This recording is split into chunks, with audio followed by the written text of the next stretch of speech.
E-flight-expo, making aviation greener since 2009.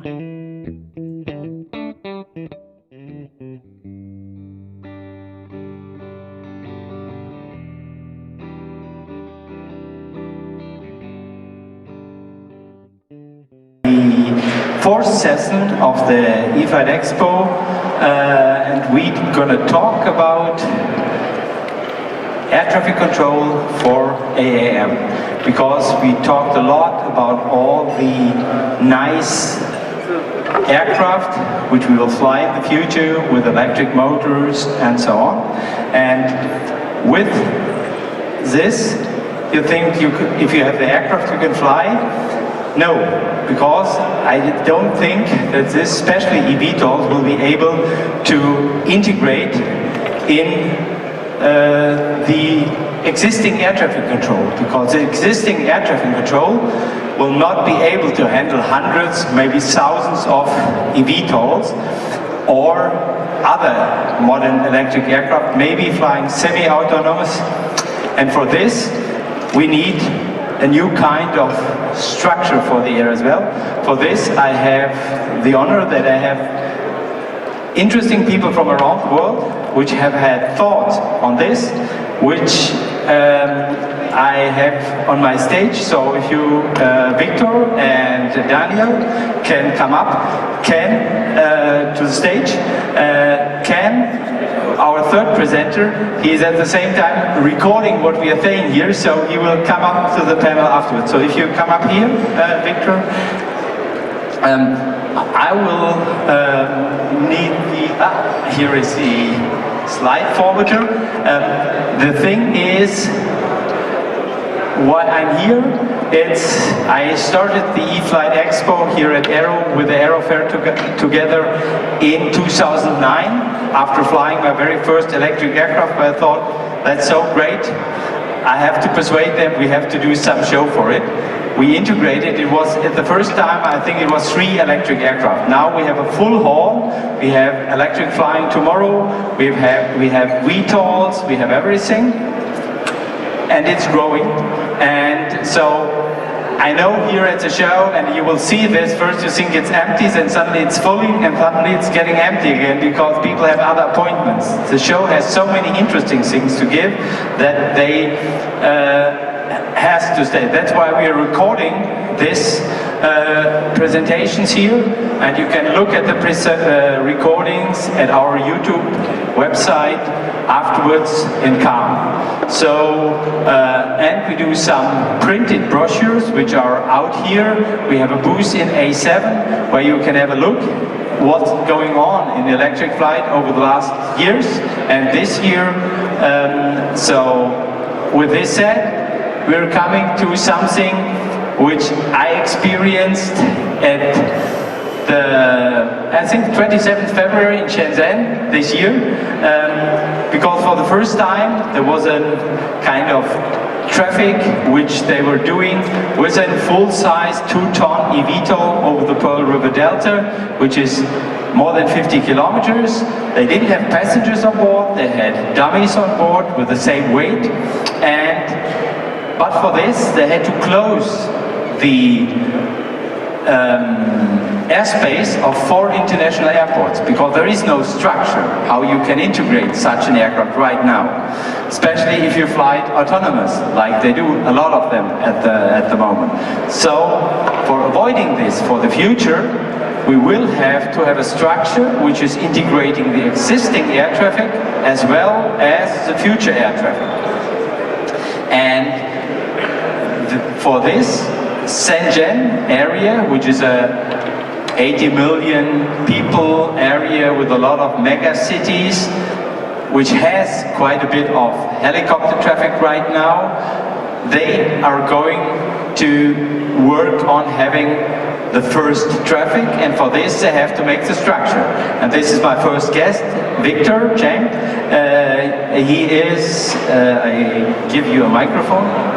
Yes, should be switched on. And he is from Shenzhen, and he's working in an institute, IDEA, which is, we go, so, a second, which is the an institute for developing the airspace structure of the future. And with this, I'll leave you the word, and you will tell us what you're doing, who you are. This is for forwarding your slide. You can sit or walk around like me. So, stage is yours. And afterwards, we will have here on the stage Daniel Sülberg from the DLR Testcenter in Germany. And like I said before, we'll have Ken from VFS. He's from Canada, but speaking VFS mainly.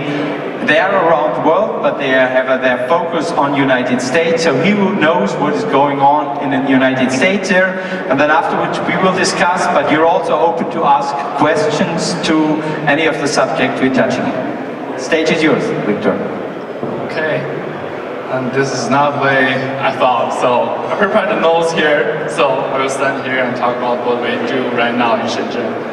And so, hello everyone, and it's my pleasure to be here and to have this chance today to share our thoughts about the lower airspace activities. And also we want to also share our works. So, first of all, I will introduce our institution, and then I will introduce the low altitude economy, which is the key term that we are working with right now. And then I will share our thoughts about what's the key elements of it. And at least I will introduce a brief introduction about our product or our system called Celis. And first, so we are a research institution named IDEA, International Digital Economy. Start from 2020, and after 3.5 years to now, we have total 400 developers and researchers, and 50% of from the top tier universities like Harvard, Stanford, MIT, etc. And 70 of them worked with Microsoft, Google, Facebook.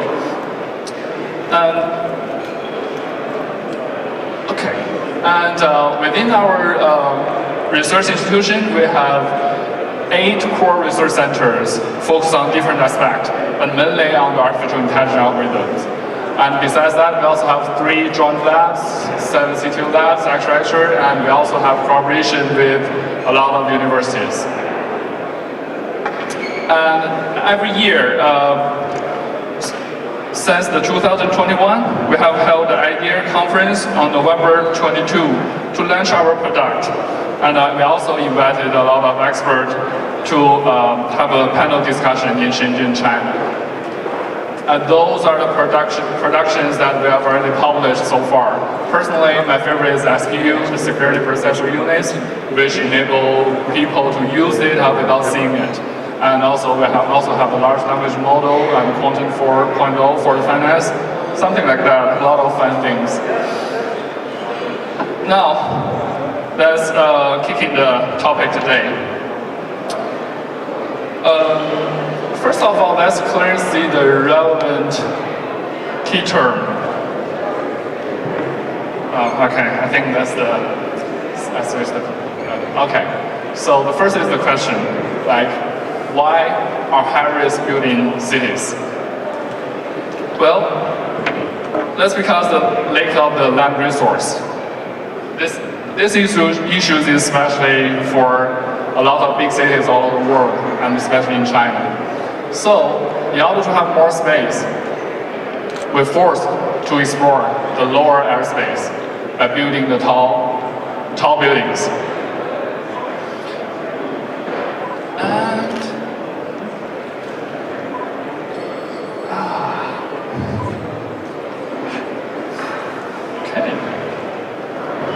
I'm so sorry, I think I missed a slide here.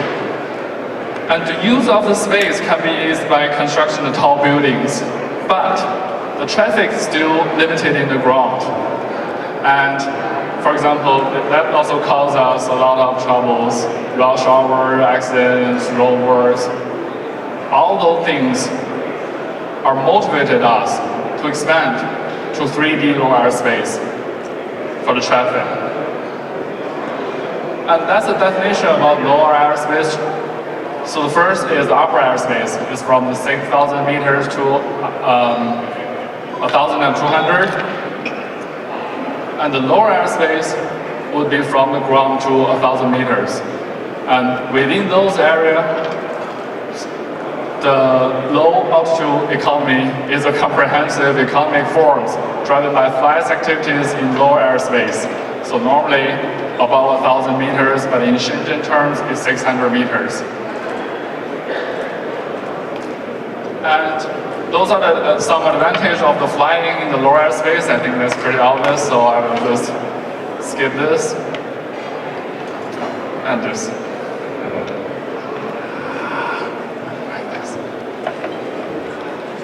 So this low airspace economy, what we call it, will bring us a lot of new things. It's not just bring the traffic from 2D to 3D.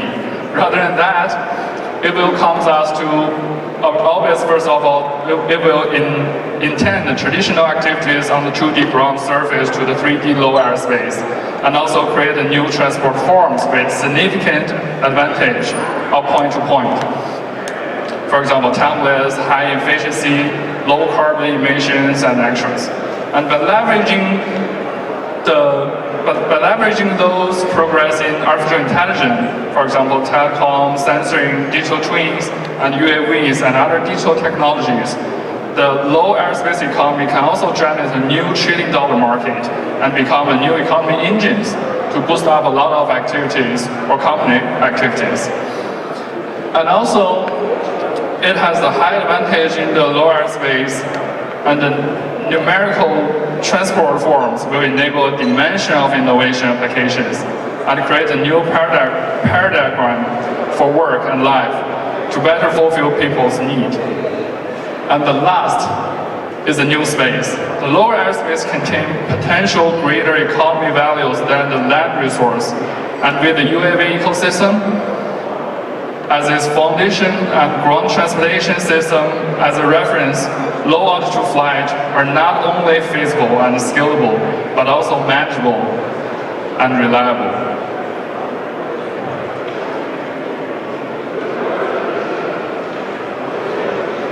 So call back the history, actually every explanation of the no-man zones in human history has brought a significant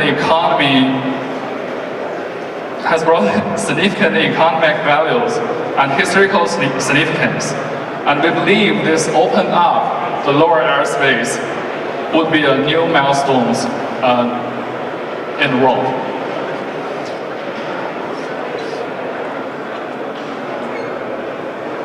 And the exploration of the lower airspace is not only the expansion of human activities in scale, simple to the air, but also the expansion of the whole dimension.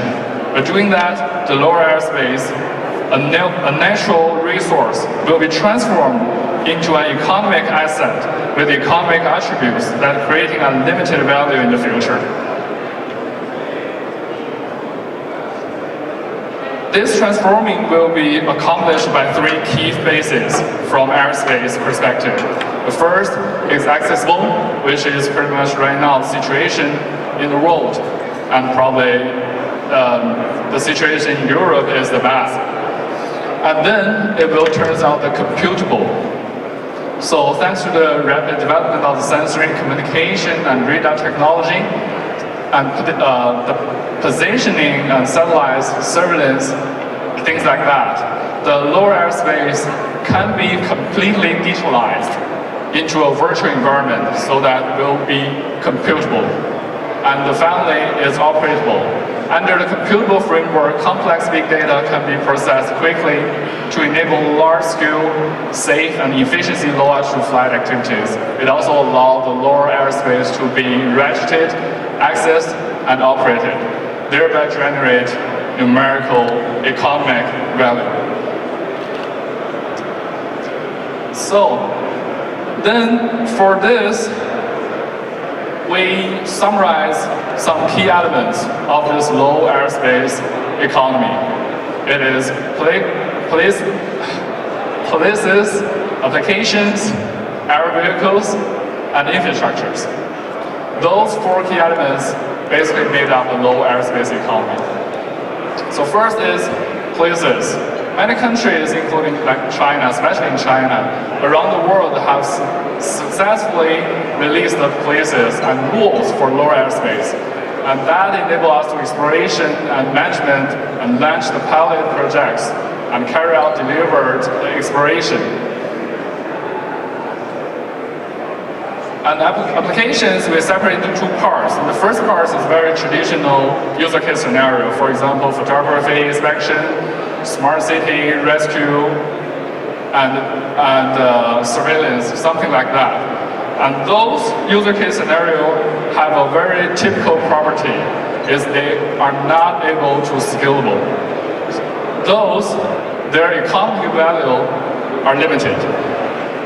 They cannot generate economic value to form a new economic system. But in Shenzhen right now, we already have three main user case scenarios, which could be large-scale, low-altitude business operation. The first is food delivery, and it has the very high density property. And then it's the logistics. It's high frequency and heterogeneous.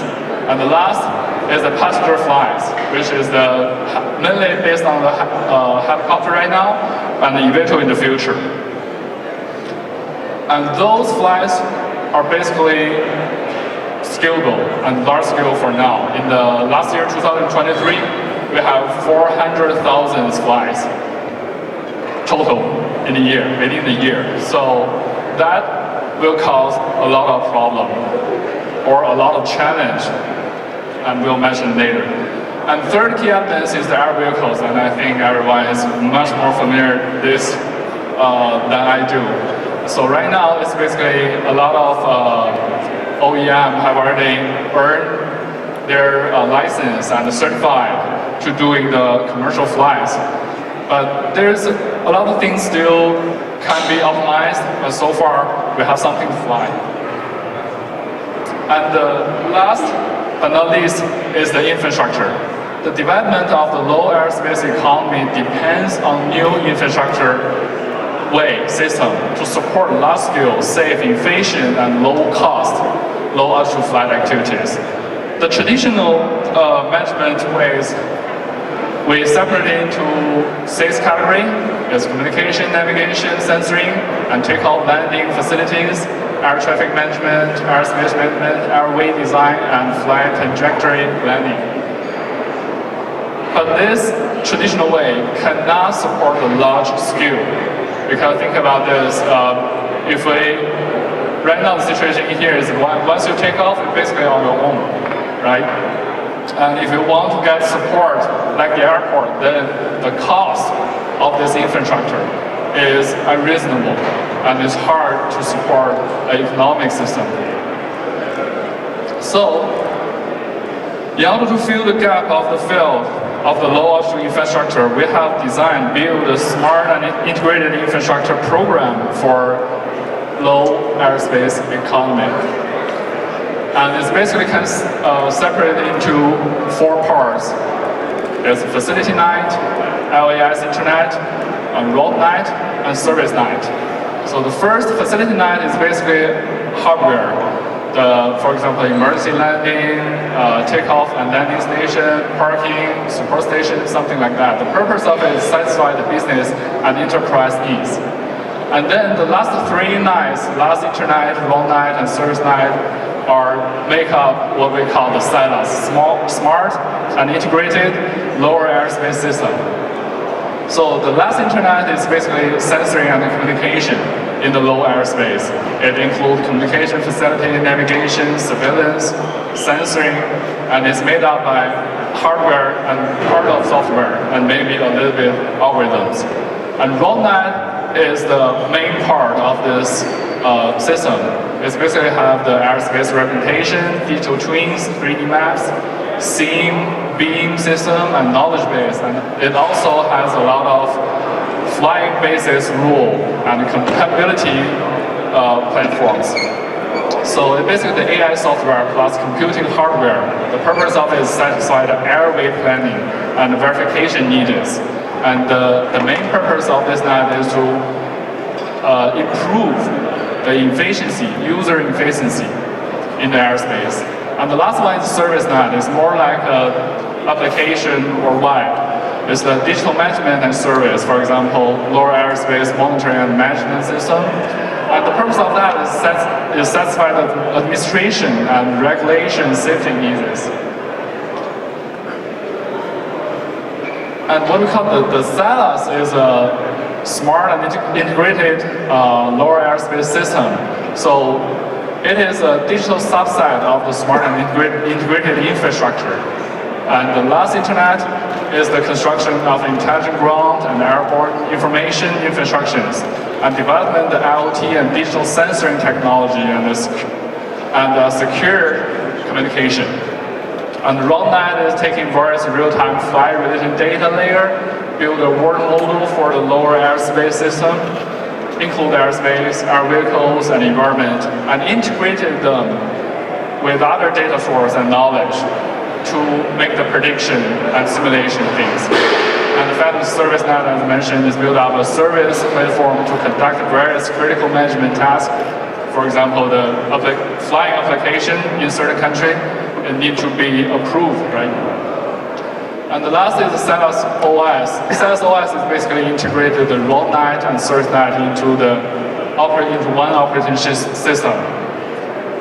And that's the diagram. I don't think and this is our ideas about like what's the difference between our SILAS and traditional the traditional aviation management system. So basically the key point is the traditional one they manage the airspace based on the air rules. But what we do is we based on the whole airspace. We digitalize all airspace, include the whole city, and then we digitalize it, and we import all the related data into the system and do the simulation and the management. And also the traditional way is mainly based on the manual operations, but our system is all intelligent operations. It's AI based. And that's some of the key core ability of our SILAS. It includes like airspace management, something before your flight and before takeoff, and during your flying and after your landing.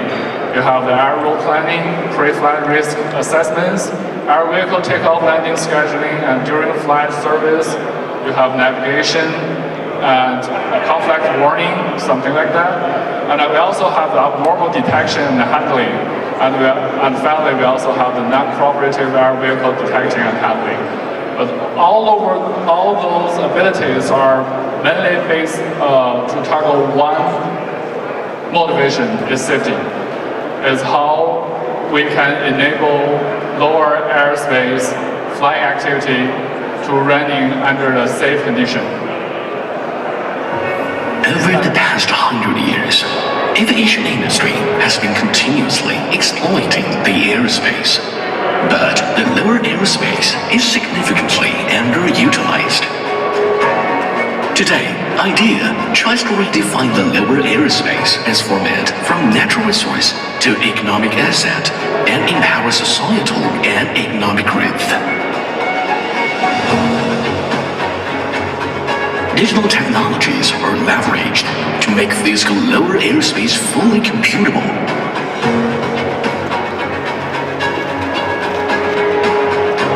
A smart integrated lower airspace system, SILAS, being developed by IDEA, will significantly improve the utilization and safety of lower airspace through intelligent technology for airspace and air route design, trajectory planning, and real-time flight coordination.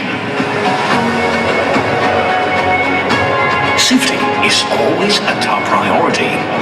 SILAS provides a set of technical capabilities to enable end-to-end support for air traffic management and business operation, ensuring the safety of massive-scale flights under any circumstances. SILAS can conduct intelligent pre-flight risk assessment, coordinate flight plans and schedules with all operators, for higher density flights. During flight, pilots can detect unexpected situations about aircraft or air routes, immediately adjust the flight routes or plans, and simultaneously coordinate with the other affected aircraft or airspace. Pilots will keep evolving with aviation regulations and new technologies, driving prosperity of low-altitude applications and promoting massive scale, sustainable, and high-quality lower airspace economy, transforming lower airspace into economic asset, making it fully computable, creating a new paradigm of work and life, and opening up a new economic growth space is our goal.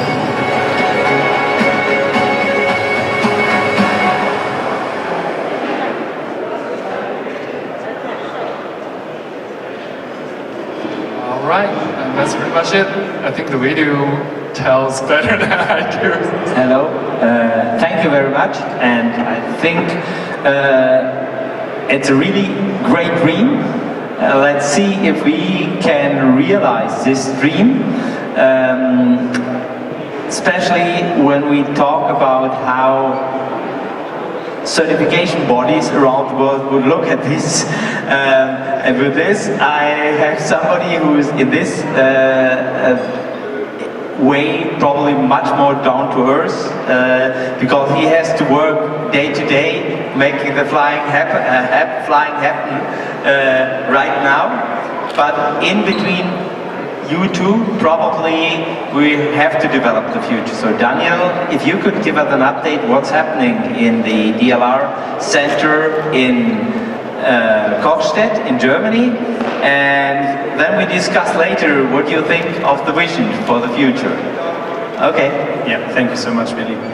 First of all, very good presentation. You didn't have to apologize for anything because it gave a very good overview of the basic concept of what any, and it doesn't matter what we call it. If we call it Silas, in Europe it's called U-Space, in the US it's called UTM services, but in the end they're all based on the same principles, which is digitize current processes but also develop new services that make it the entire system more efficient, because we have to generate a lot more throughput.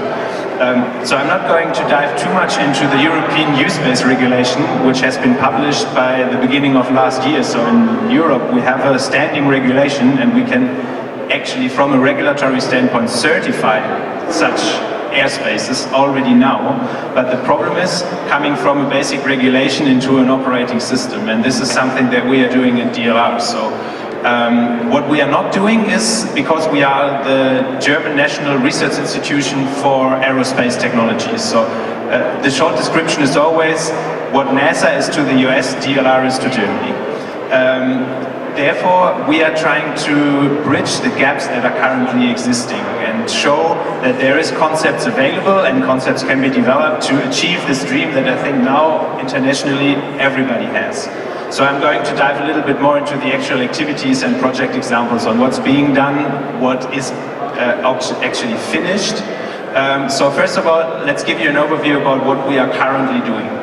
Last year, we finished a very important project, which I'm going to dive into a little more, but basically we are looking into different applications of the, as you called it, lower airspace economy. So on the one hand, there is what we in Europe and in the US call urban air mobility, which is mainly focused on air taxis, sometimes also on drone deliveries and so on and so forth.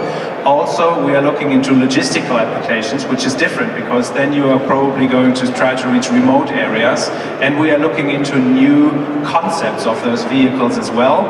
Also, I think one thing, especially in Europe, because we are so diverse, what we are doing is we have to be heavily involved in European and international stakeholder events and so on and so forth to exchange those types of views. But let me go into a little more detail. So we just finished a very important project for us, which is called Horizon UAM, which is a very multidisciplinary project focused on all the different aspects of making air taxis in Europe happen.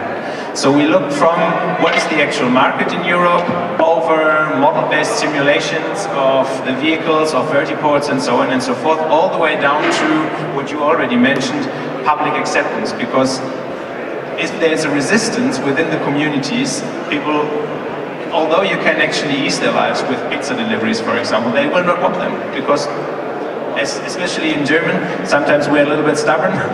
If we don't like something, we don't want to use it. And so we basically looked into all this, and we came up with a couple of very new technologies that are now being fed into the actual commercial cycle. So one was cabin design, for example. We had a study in a VR environment where we showed that cabin design is actually very important for acceptance, because the way of how you place the seats, and it's also sometimes about a 5-degree angle, people accept it because they can look out the window, or they don't accept it because they feel closed in. We developed, as you said, you need a lot of infrastructure that has to be tailored to the actual applications that you need. So we developed, for example, a drone-specific communication system, which is called Dronecast. We developed an app that is now off the Apple stores, but it will be in there again because we're just refurbishing it, where you can assess drone noise, because people are sometimes very annoyed by drones flying around, and we have developed an app where you can categorize what's the equivalent noise that I'm usually supposed to hear from a street level, and so on and so forth, and so how annoying should this drone be, and you can give feedback on why you think it's very annoying. And on the other hand, on the more, I would say, hands-on stuff, we looked into vertiport simulation and design, not only in terms of how do we do the actual technological management of the vertiports and with the respective software, but also in terms of throughput, because how you design the route system and so on and so forth, gives you a lot of different throughputs. So sometimes you can have 4 flights per hour, and if you just change the routing scheme of the same vertiport design, you can have 50. And therefore, this is things that we are looking into, and what we are doing, and this is where we as the test center come in, is we validate what we are simulating. So in the end, we had a big demonstration that was at the end of last year with a 2-day event, where we simulated with smaller drones the flight scenarios that we analyzed before. So we built up a city made of containers, so we actually had obstacles in the way and so on and so forth, and did 2 days of flying in public with the press there and everything, and showed them that the models that we developed are actually working. I'm going through the rest a little bit faster. So we have a project which is concerning low altitude air deliveries, up to 200 kilos. So it's not about pizza deliveries only, but it's also about logistical side, as you already mentioned, right? And into new aircraft concepts, because now a lot of people are talking about eVTOLs. Also, there is, if you are looking into regional air mobility, for example, not only the urban part, there is also things called short takeoff and landing vehicles, for example, that have distributed propulsion systems and so on and so forth. So we're looking into all those models and building scale demonstrators to understand the different types of flight physics and so on and so forth. What we're also doing, and this is very comparable to Silas, is we are establishing a so-called U-space environment at the test site in Cochstedt. So in the end, I don't read this all to you, but what we are doing is we will be providing certified services so people can come with their drones and try out whether their technology is ready to work in a U-space environment. We are not operating a commercial U-space per se, but what we are also doing is we are developing high-level services in terms of the automated function, digitization of the airspace, and so on and so forth, that have already been mentioned before. So this is basically something, these are DLR activities, but throughout Europe you will find initiatives, research organizations, projects that are all doing or all dealing with basically the same topics. The problem in Europe at the moment is finding the right way to actually certify what is technically possible. So we have a regulation which is telling us that things are certifiable. We have technologies that can be implemented, and now it's all about finding or bridging the gap between those two, fighting the valley of death, I have to say, finding the actual things. So what we are doing starting this year is, in order to be able to simulate the entire ecosystem on a very small scale, right? We will not move to an urban environment for testing, because in Europe this is very hard to do because of the risk analysis you have to do. So we are trying to recreate those things just for people to be able to play around at the test site in a simulated environment, where we are now, for example, creating a vertiport which we can modularly change to be a vertiport at an airport, a vertiport in the city, a vertiport somewhere in the countryside for the tourists. We will keep on working on the broader spectrum UAM activities, more focused on the operations. So hopefully after the end of this project, which we are hopefully starting at the end of this year, we will be able to demonstrate an operation like it's been already done in China. But not having to close all airspaces for international airports, but with an airport integration already, right? So it's just about this taking the next steps of the evolution. And what we are also looking into, because we found that this is very important to keep the airspace safe. We can have the best digitized airspace. If people are not willing to participate in this airspace, it's risky. So we have to be able to detect drones, participants, however you want to call them, who are in there willing to cause havoc. And therefore we are also launching a counter-drone, counter-UAS project, where we are in a very short time going to demonstrate the current capabilities and then see how we develop them. But this is basically just a very, very short overview of what we are doing from the DLR side, I think as a basic representation of what's going on in Europe all over the place. So thank you. Okay, thank you very much. So I already have a lot of questions which I would have to ask to you too, but before we will have the American view from Ken, and then we will have some time left. So yeah, if we have 10 minutes presentation, we'll have another 10 minutes of discussion. Have a seat or take the mic. Maybe take the mic and then your slide should be on, yes.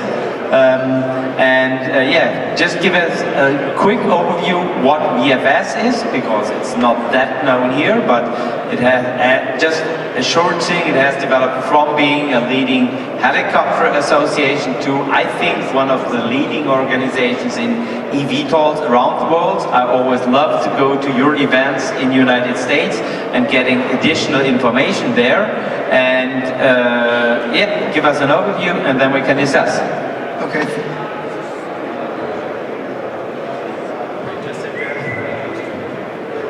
Okay, thank you very much. So I'm here representing the Vertical Flight Society, which used to be known as the American Helicopter Society. And we're coming at this from a traditional technical community, the people that developed this technology for vertical flight, helicopters, tilt rotors, and eVTOL aircraft.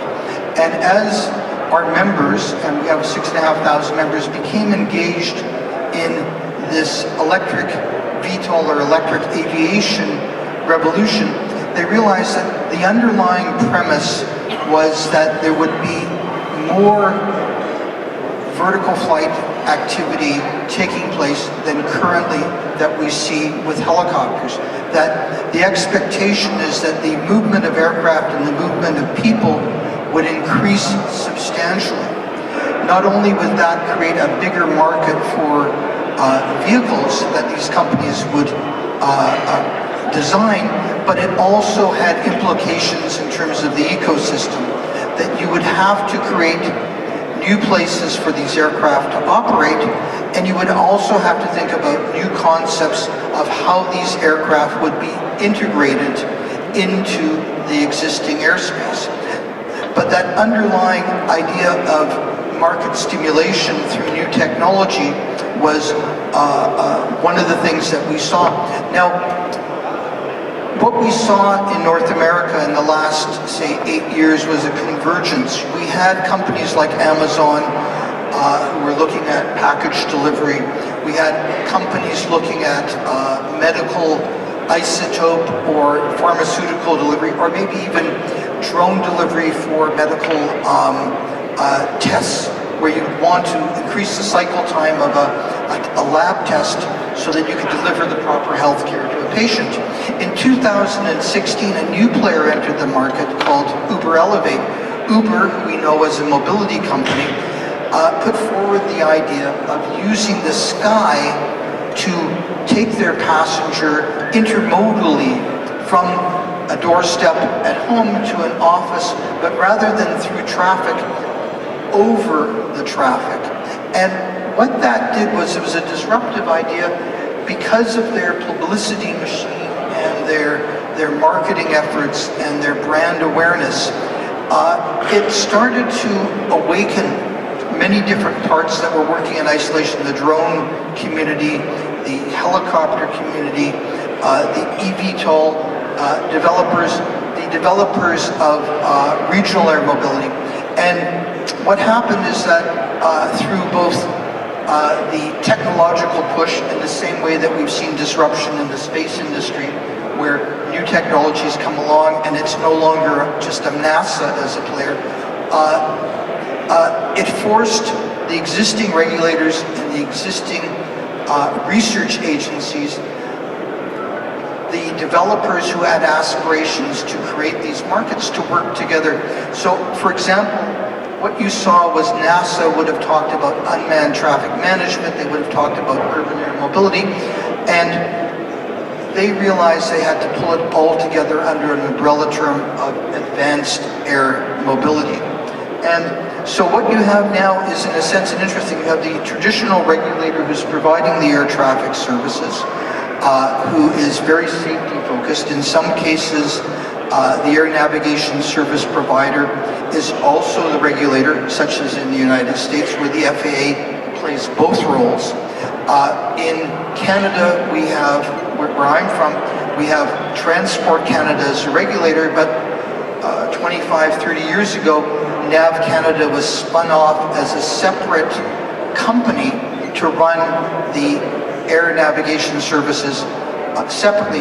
And part of the reason for that was to be able to raise financing and to move quicker, but they still had to satisfy the regulator. So what we see today in the United States is NASA taking a very prominent role. The government, through political action, mandating the regulator and the research agencies to work more closely together, and in some cases there's more funding. And then we also have that entrepreneurial, that Silicon Valley system developers who are saying, I have a system that we can develop that can integrate into the regulator's existing system. Now, there's many challenges to that. There's a technology thing, because in some cases we have two organizations moving at different paces. The regulator will take maybe a long time to introduce an upgrade at an airport to manage traffic flow or flow within an environment. And then you would have a startup who wants to move fast and has all the technology, but they need to integrate into the existing airspace. And that's one of the challenges. You have the technology solutions, you have the regulator. It's bridging the two that I think is one of the challenges. Yeah, I think this is a very good point where we can start the discussion now, because this is exactly, I think, the point where, for example, when I heard first time Victor presenting me what they are doing, I thought that it is really, in one way, great, but it's also, on the other hand, what will I'm in aviation since 1980. What will the certification bodies say to this? If you talk about normally, I remember when we were talking very first time, we had somebody from IATA on the panel, and I said, yeah, what about, you know, they said we will accelerate software certification, because otherwise fly-by-wire will take for ages for this small aircraft. They said, yeah, we will much faster, and what about AI? And when I just saw this thing, in German it's called Künstliche Intelligenz, AI, when they saw the term AI, it was like you could see, close. So I think there is a lot of discussions which have to be made, but I think with all the developments we see with deep learning capabilities, with AI, which is now getting accessible for everybody in a way, there is a point, and this would be my first question to Daniel. What do you think, like, will there be, or if there will be, AI components in an air traffic control system, and how this could be? I think it depends on the strict or not so strict interpretation of AI, right? Because if we're differentiating between deterministic and non-deterministic AI systems, then from our point of view, from the DLR side, self-learning deterministic AI systems are still understandable, and so they are also provable in terms of they are still functioning by rules that have been governed in there somehow. They're just utilizing those rules better than if you write a deterministic program in itself. Therefore, I think this is probably for the moment the way almost everybody is looking into it, because the pure AI is what we might call non-deterministic or self-thinking AI. So you don't know why it made the decision.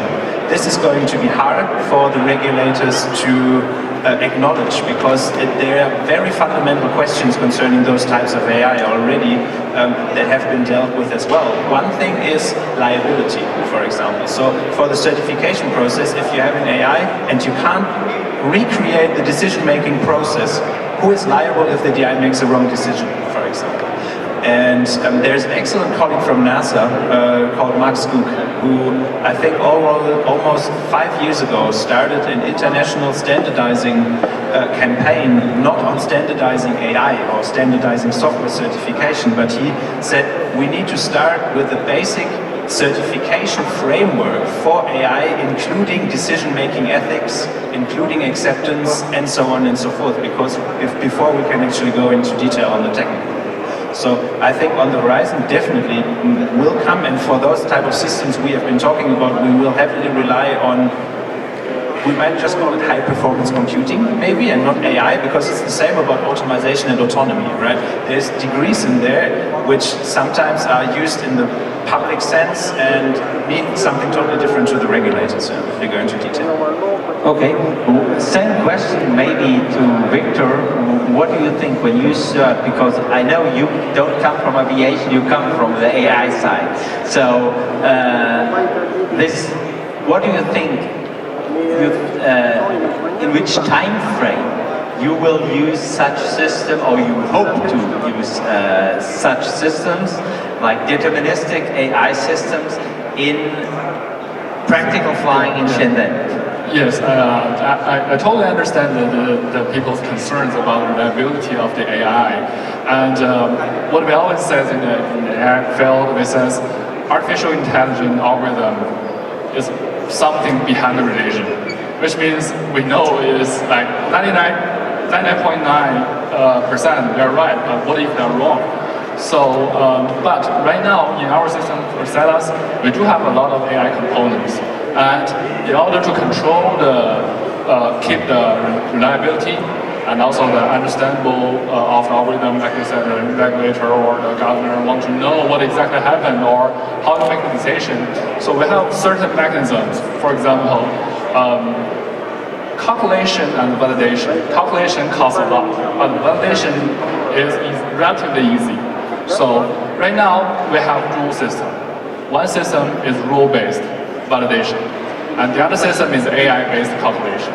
So we sometimes in certain scenario we are using AI algorithm to do the prediction, to do the planning, and then we use the rule-based traditional high-performance computing to validate the AI results. And this is the way we are working on to keep the reliability. And another term is understandable. Explainability is what the AI thinking, right? So in that term, what we do right now is we have a whole system, is two systems actually. One system is translate human languages into the system languages to let the system know what I'm looking for. Because right now, what our system is designed to handling 100,000 flights on the air at the same time. In that case, it's really hard to use your mouse and keyboard to say, I want to check this flight, and it's really hard to find a certain flight in your screen, no matter how big it is, right? So the convenience way is to just say that I'm looking for certain things, and then the AI algorithm will analyze what's your meaning, and then show up what you want. And also, in another way, it will translate the system situation, the air condition system, into human languages, to what you might be interested in. And then that will give you a start point to study, okay, what's going on in the air. And maybe that will give you a lot of thinking, initial thinking of certain concepts. And also this is when, about the time, like when the AI components will be running on the system more officially. Now, because right now, like I said, the AI is more like computing, but the validation, the last step, is still controlled by the rule base, right?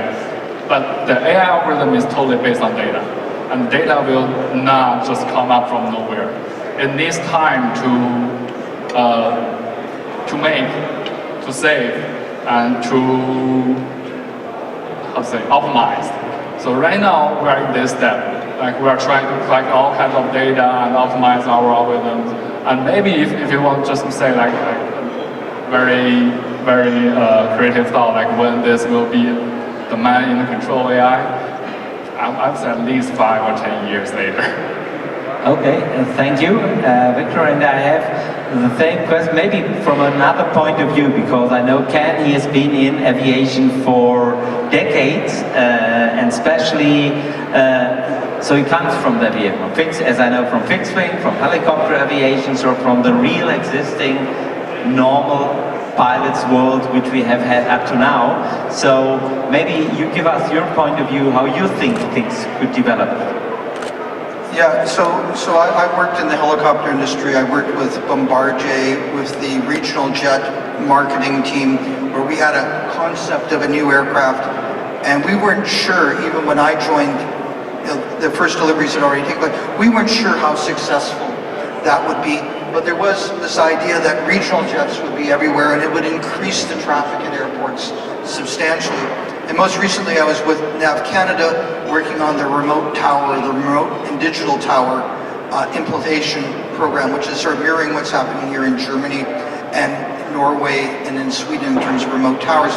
I think that what we're going to see with this electric aviation is that the initial aircraft are going to operate within the existing networks. They're going to be operating within airports or heliports to heliports. They are going to have direct voice communication with air traffic control. One of the challenges if you're doing urban is you have an urban area, but you're often within the control zone of multiple airports. So different cities that have extensive helicopter activity right now, such as New York, there are corridors that are pre-approved. There are dedicated controllers. If you're going from Newark into the Manhattan zone, which is uncontrolled below a certain altitude. But if you leave that zone, you have to contact a helicopter controller. So I think that the existing system, the existing startup will be within the existing system, but data will be collected. And the data and handling the progressive increase will provide learnings. At the same time, the air navigation service providers will be looking for partners, technology partners, to sort of drop in a module that they know they can't manage internally themselves, or maybe they can't work as fast. And there are some of these marriages taking place either for just drones or for larger AAM, but it's going to be progressive. And one of the challenges, like we see with aircraft certification of these new technologies, is that the regulator or the infrastructure air traffic control provider, ANSP, may not move as fast as the industry wants. Thank you for the answer, and I'm very sorry, it took us more time, but the time is already off again. So one thing is, thank you very much for being here. Another thing is, if you want to continue discussion, maybe you can, or is it, if you can put in the last slide back up on the screen again, because these are two upcoming events, which you see up, down there. I've been at both of them on a regular basis, so if you want to continue hearing what is going there, these are two VFS events. One is in July in Oshkosh, the other one is in Forum in May, and this is we can continue discussing there. We will keeping you up on this with our magazines, with our websites. And one thing is, in addition, we have the next presentation on a fuel cell hydrogen aircraft, an ultralight aircraft actually, coming up right now. And we will have the E-flight-expo award being donated a quarter to, or let's say 10 minutes to 3 o'clock, so about 1 hour from now. So stay tuned, and if you don't have time to stay all the time, maybe you come back for the award. Thank you very much.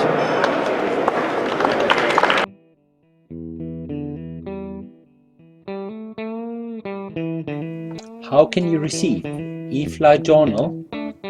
Just scan the QR code on the cover or on the promotion postcard or on the back side of the promotion postcard, or type www.e-flight-journal.com in your browser, and you receive the up-to-date blog site with the latest information from the world of electric flying, or click on the top page and you receive the latest version of the PDF magazine, either to read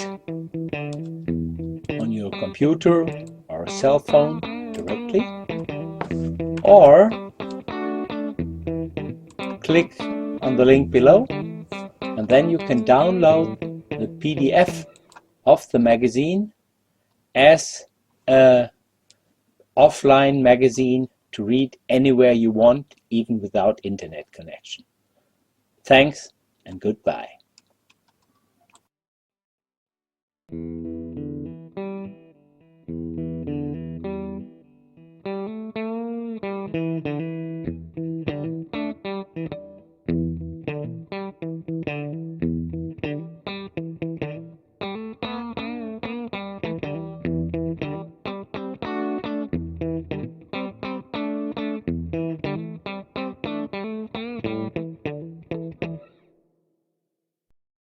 Nine.